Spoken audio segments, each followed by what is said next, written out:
నేటి ధ్యానవాక్యము యెహోషువ గ్రంథము 5వ అధ్యాయము 13వ వచనము. యెహోషువ యెరికో ప్రాంతంలో ఉన్నప్పుడు అతడు కన్నులెత్తి చూడగా దూసిన కత్తి చేత పట్టుకొని ఉన్న ఒకడు అతని ఎదుట నిలిచి ఉండెను.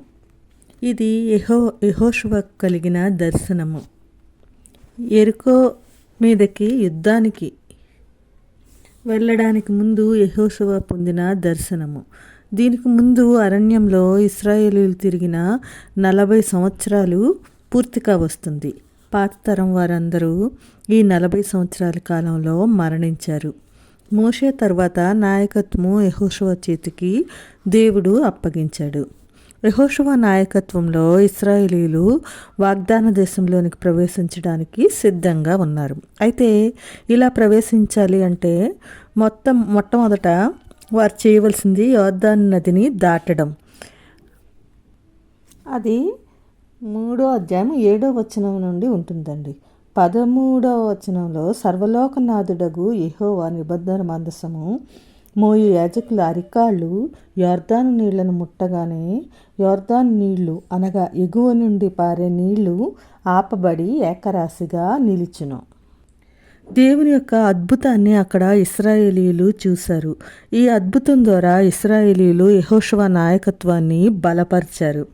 ఇంకా రెండవదిగా యెరికో పట్టణము, దాన్ని జయించాలి. లేకపోతే ఇశ్రాయేలీయులు వాగ్దాన దేశం వెళ్ళలేరు. దానిని దాటి వాగ్దానం దేశంలోకి వెళ్ళాలి.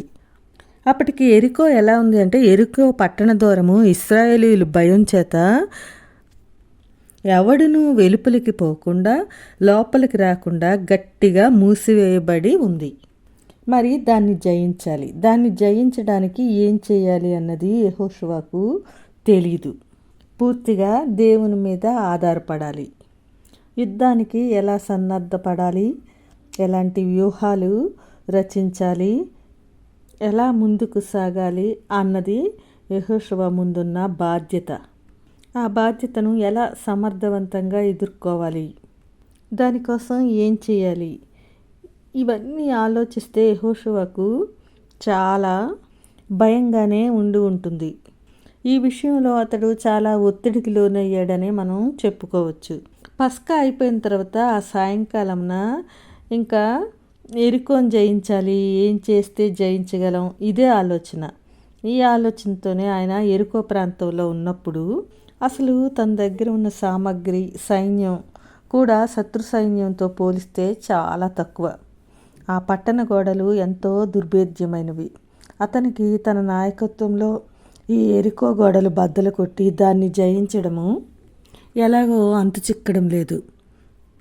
కానీ యెహోషువ అంతకుముందే ఒక మహా అద్భుతాన్ని చూశాడు.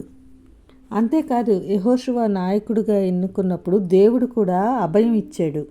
మోషేకు తోడై ఉండినట్లు నీకును తోడై ఉంటాను అని, నిన్ను విడువను ఎడబాయను అని, నిబ్బరం కలిగి ధైర్యంగా ఉండు అని.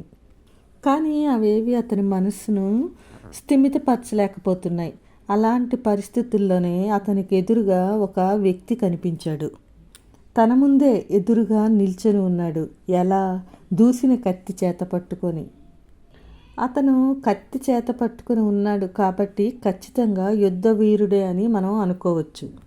వెంటనే అతన్ని చూసి యెహోషువ ఇలా అంటాడు అతని దగ్గరికి వెళ్ళి, నీవు మా పక్షంగా ఉన్నవాడివా, మా విరోధి పక్షంగా ఉన్నవాడివా అని అడుగుతాడు. అలాంటి పరిస్థితుల్లో యెహోషువ మన పరిస్థితి అది. అందుకు అతడు కాదు అని అంటాడు.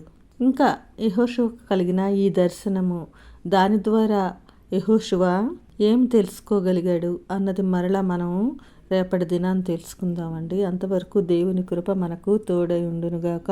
ఆమేన్.